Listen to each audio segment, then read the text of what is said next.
রাজ্য জুড়ে বেআইনি অস্ত্র ভান্ডার পাকড়াও। 40 জন ডানকুনিতে ফেরিওয়ালার কাছেও পিস্তল পাওয়া যাচ্ছে। ঘটনায় গ্রেফতার করা হয়েছে ঠিকই, তবে প্রশ্ন উঠছে কোথা থেকে রাজ্যে বিপুল পরিমাণ অস্ত্র আসছে। সুশান্ত ঘোষের ওপর হামলার পর কি তাহলে টনক নড়ল পুলিশের ভূমিকা নিয়ে কিন্তু প্রশ্নচিহ্ন উঠছে। আপনাদেরকে দেখাচ্ছি। আপনারা জানেন যে সুশান্ত ঘোষের ওপর হামলা, রাজ্য জুড়ে এরপর অভিযান শুরু হয় পুলিশের। ডানকুনিতে ফেরিওয়ালার কাছ থেকে অস্ত্র উদ্ধার করা হচ্ছে, তাকে গ্রেফতার করা হচ্ছে। কিন্তু প্রশ্ন, এই বিপুল পরিমাণে অস্ত্র সেটা কোথা থেকে আসছে, তার সন্ধান কি করতে পারছে পুলিশ?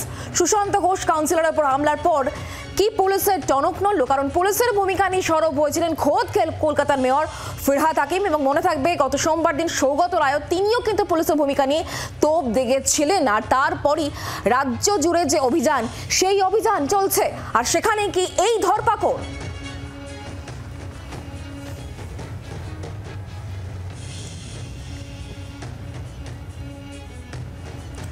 রাজ্য জুড়ে পুলিশের অভিযান এবং সেখানে দেখা যাচ্ছে বিপুল পরিমাণ অস্ত্র উদ্ধার হচ্ছে, কোথাও দেখা যাচ্ছে ফেরিওয়ালার কাছ থেকে অস্ত্র উদ্ধার হচ্ছে এবং পুলিশি ধরপাকড় কিন্তু চলছে। দুই প্রতিনিধি এই মুহূর্তে আমাদের সঙ্গে রয়েছেন, তাদের সঙ্গে অবশ্যই কথা বলবো। কলকাতা থেকে বিক্রম দাস আমাদের সঙ্গে রয়েছেন এই মুহূর্তে, আর অন্যদিকে ডানকুনি থেকে বিধান আমাদের সঙ্গে রয়েছেন, বিধান সরকার। আমি প্রথমে বিক্রম তোমার কাছে আসবো। গোটা রাজ্য জুড়েই চলছে এই অভিযান, ধরপাকড় চলছে, পুলিশ ধরছে। এই যে অস্ত্র আসছে, এই বিপুল পরিমাণ অস্ত্র কোথা থেকে আসছে? সুশান্ত ঘোষের ওপর হামলার পরে কি রাজ্য জুড়ে পুলিশি তৎপরতা বাড়লো? তাহলে এভাবে কি দেখবো আমরা?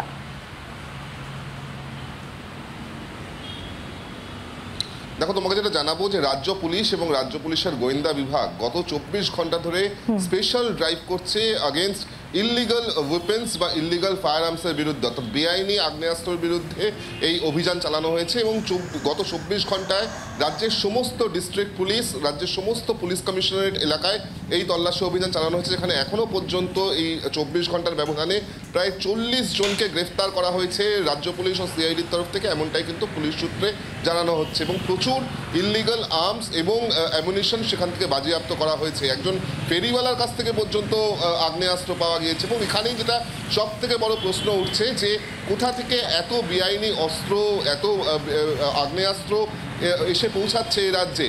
বিভিন্ন সময় বিভিন্ন ক্ষেত্রে যেটা দেখা গিয়েছিল যে বিহার বা মুঙ্গের বা ভাগলপুরের মতন এলাকা থেকে এই ধরনের অস্ত্র আমদানি করতে এই রাজ্যে এসে পৌঁছে যেত। আবার এরকমও কিন্তু বিষয় দেখা গিয়েছিল যেখানে কার্যত মুঙ্গের বা ভাগলপুরের মতন জায়গা থেকে যারা অস্ত্র কারিগর, তারা এই শহরে চলে আসছে বা শহরতলিতে চলে আসছে, এখানে এসে তারা বিভিন্ন সরঞ্জাম দিয়ে অস্ত্র তৈরি করে বা অ্যাসেম্বল করে তা অন্যত্র পাঠিয়ে দিচ্ছে।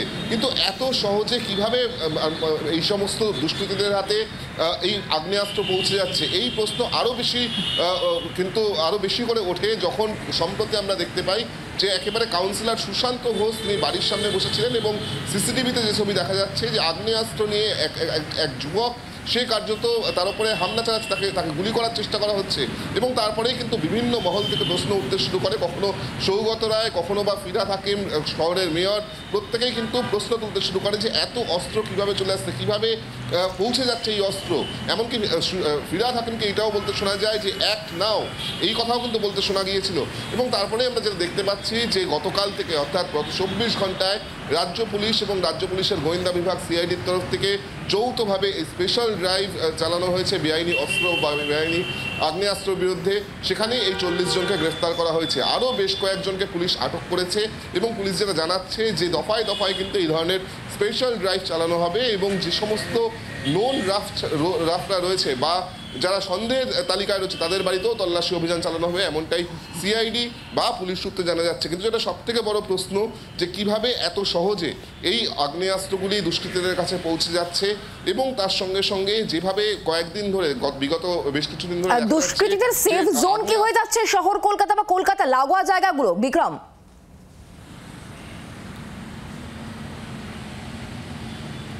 দেখো, সেই প্রশ্ন কিন্তু উঠতে শুরু করেছে, বেশ কিছু মহল থেকে এই প্রশ্ন তোলা হচ্ছে। যদিও কলকাতা পুলিশ বা রাজ্য পুলিশের তরফ থেকে যেটা বলা হচ্ছে যে বিভিন্ন সময় এরকমভাবে কিন্তু আগ্নেয়াস্ত্র সেগুলিকে আমদানি করা হয়, কিন্তু তারা নিয়মিত এই ধরনের যে স্পেশাল ড্রাইভ, সেই স্পেশাল ড্রাইভ করে থাকে। যাদের বিরুদ্ধে সন্দেহ হয় তাদের বাড়িতে তল্লাশি অভিযান চালানো হয় এবং কোথায় কোথায় লুপহোলস রয়েছে সেগুলোকেও কিন্তু খুঁজে বার করার চেষ্টা করা হচ্ছে এবং পুলিশ সেই অনুযায়ী সক্রিয় ভূমিকা পালন করছে, যথাযথ ভূমিকা পালন করছে, এমনটাই পাল্টা রাজ্য পুলিশ বা কলকাতা পুলিশের তরফ থেকে দাবি করা হচ্ছে। কলকাতা পুলিশের তরফ থেকে যেটা বলা হচ্ছে যে নিয়মিত যে সমস্ত বর্ডার এলাকাগুলো রয়েছে, ইন্টারস্টেট বর্ডার এলাকাগুলো রয়েছে, সেখানে আরও বেশি পেট্রোলিং বাড়ানো হয়েছে, আরও বেশি নজরদারি বাড়ানো হয়েছে, যাতে ইন্টারসেপ্ট করা যায় এই ধরনের আর্মস ডিলিংয়ের ক্ষেত্রে।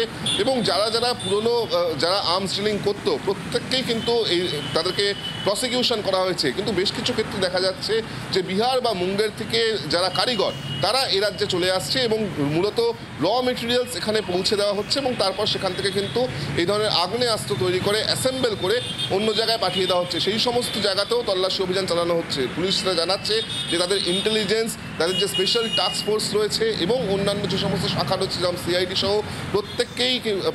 প্রত্যেকটি এজেন্সি কিন্তু তারা চেষ্টা করছে যে নিয়মিত এই সার্ভেলেন্স রাখার জন্য এবং নিয়মিত প্রসিকিউশন করার জন্য।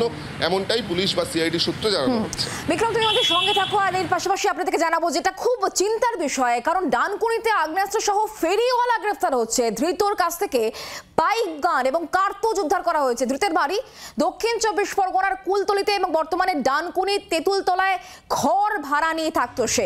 এই সবটা নিয়ে আমাদেরকে আরো জানাবেন আমাদের সঙ্গে এই মুহূর্তে আমাদের প্রতিনিধি বিধান রয়েছেন সরাসরি। বিধান, খুবই চিন্তার বিষয়, রাজ্য জুড়ে অভিযান চলছে আমরা জানি, কিন্তু একজন ফেরিওয়ালার কাছ থেকে বন্দুক পাওয়া যাচ্ছে, কার্তুজ পাওয়া যাচ্ছে, কতটা চিন্তার বিষয়? প্রশাসন কি বলছে? যাকে ধরা হয়েছে তার ব্যাকগ্রাউন্ড কি জানা যাচ্ছে?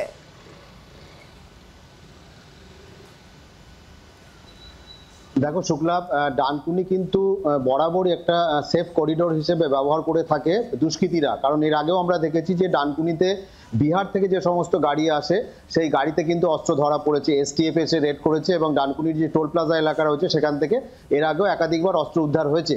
তবে এই যে ব্যক্তিকে গ্রেপ্তার করা হয়েছে তার বাড়ি হচ্ছে দক্ষিণ 24 পরগনা কুলতলিতে, যেটা জানা গেছে।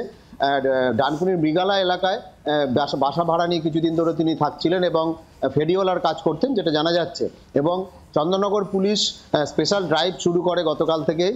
তুমি যেটা জানাচ্ছিলে যে এই সুশান্ত ঘোষের উপর হামলার পর কসবার কাউন্সিলর, তারপর কিন্তু রাজ্য জুড়ে পুলিশের এই অভিযান শুরু হয়েছে এবং চন্দননগর পুলিশ কমিশনারের পক্ষ থেকেও এই অভিযান শুরু করা হয়।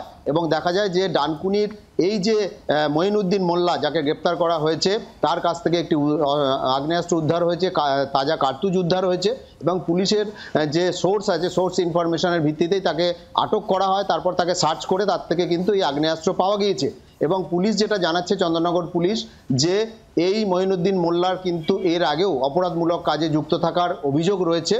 স্বাভাবিকভাবেই তার উপর একটা নজর ছিল, কিন্তু তার কাছে যে অস্ত্র পাওয়া যাবে সেটা কিন্তু পুলিশ অতটা আশা করেনি। কারণ পুলিশ এই যে স্পেশাল ড্রাইভ শুরু করেছে, এখানে কিন্তু তাদের যে সমস্ত অপরাধী রয়েছে তাদের খাতায় নাম রয়েছে, তাদের কিন্তু তারা চিহ্নিত করে তাদের বিরুদ্ধে তাদের অভিযান চালাচ্ছে। তার উদ্দেশ্য কি ছিল? কেন তার কাছে এই বন্দুক কার্তুজ পাওয়া গেল?